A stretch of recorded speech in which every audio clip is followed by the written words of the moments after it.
Hey guys, I'm here with another interview. Today I actually grabbed the legendary jungler Diamondprox from the Unicorns of Love, and you just played Elise. You just secured your 2-0 victory over the Giants. And what's your take? When did you know that you actually won the game or have it in your hand?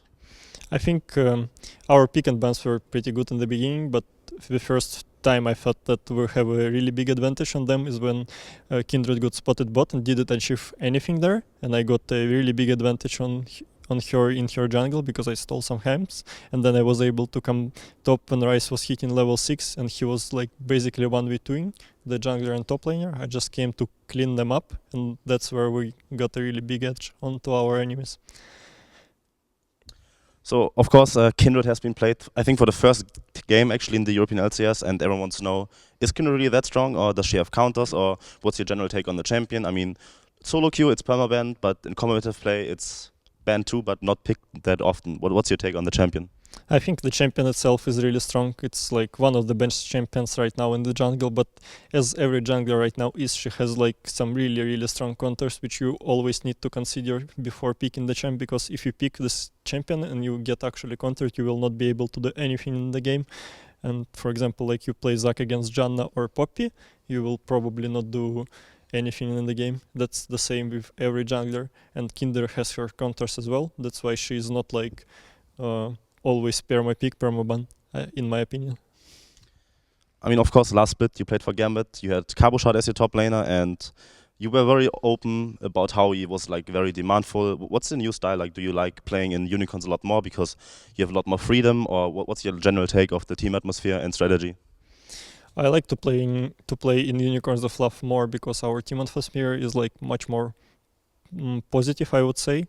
No one flames, no one like rages and stuff like that. When we actually speak openly about everything that we dislike in the game, and when we try to fix this stuff, even from just like communicating and things like this. So if anyone's getting bothered by someone else speaking something, he speaks up to him, and the guy realized that he spoke wrong or something like that, and we fix it, and we become better and better. So no one's get mad, and that's why I like the team atmosphere.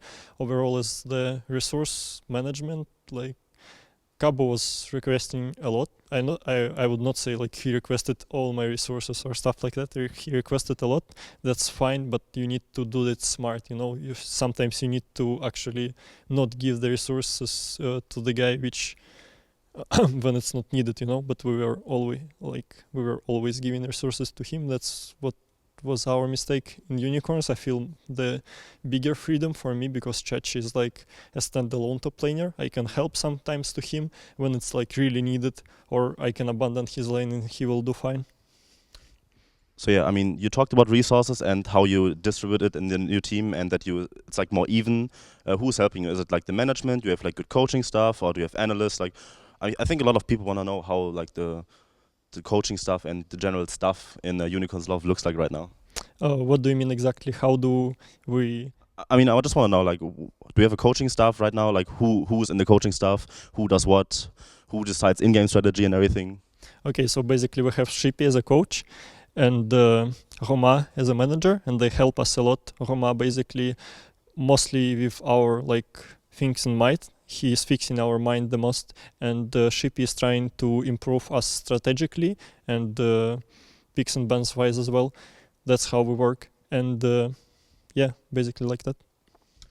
So yeah, thank you so much. If you have any like last words for your fans, you wanna say anything to your fans, or Gambit, I don't know whatever you want to say. Last words for you. Yeah, I will just keep it quick. Thank you very much for supporting me, guys, especially if you went with me into Unicorns of Lens fans from the Gambit ones. So I will try to keep up the good work and to not disappoint you. You hit the man himself. We have more coverage coming in, and thank you so much for your time.